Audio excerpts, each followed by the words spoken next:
This is number 6 of the 12 non-Muslim references for Muhammad in the Muhammad A to Z. So this will be the part 2. And we'll start in just a couple seconds.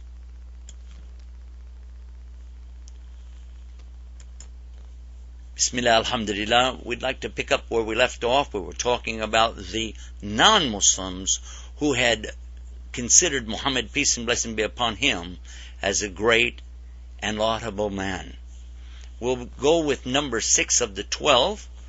It's Mahatma Gandhi. When his book he wrote in Young India, he said, "I wanted to know the best of one who holds today undisputed sway over millions of mankind.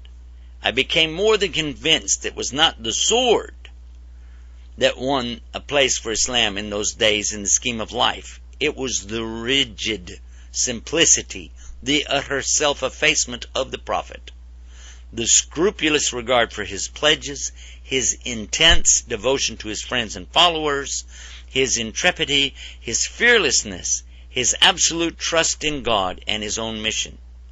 These, and not the sword, carried everything before them and surmounted every obstacle." He continues and says, "When I closed the 2nd volume," he's talking about the Prophet's life, peace be upon him, "I was sorry there was not more for me to read about this great life." And then we'll mention number 7 was the English author Thomas Carlyle in his book Heroes and Hero Worship. He said he was simply amazed, and we quote, "how one man could single-handedly weld the warring tribes and wandering Bedouins into a most powerful and civilized nation in less than 2 decades. That's pretty amazing statement.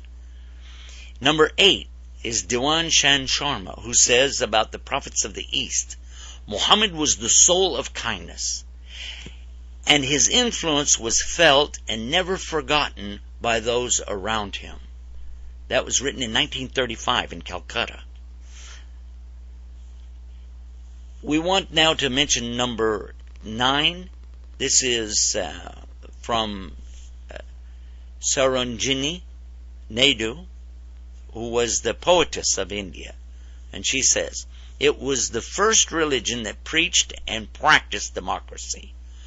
For in the mosque, when you call for prayer, then the worshippers gather together, and the democracy of Islam is embodied 5 times a day. When the peasant and the king kneel side by side and proclaim, 'God alone is great.'" And she says, "I have been struck over and over again by this indivisibility of unity of Islam that makes man instinctively a brother to his fellow man." Number 10. This is Professor Horungji, who says the League of Nations was founded by the Prophet of Islam. I'm going to have to do number 10 again. You'll have to edit this. Number 10. In the words of Professor Horungji,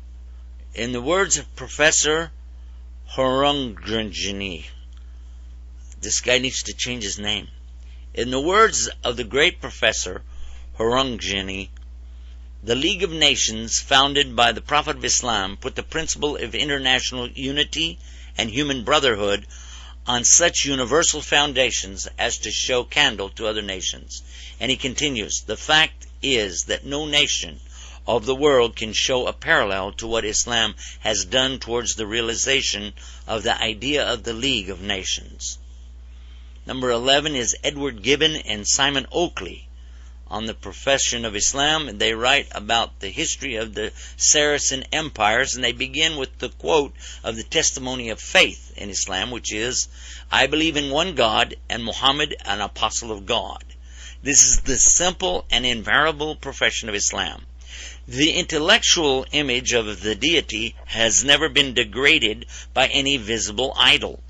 The honor of the Prophet has never transgressed the measure of human virtues, and his living precepts have restrained the gratitude of his disciples within the bounds of reason and religion.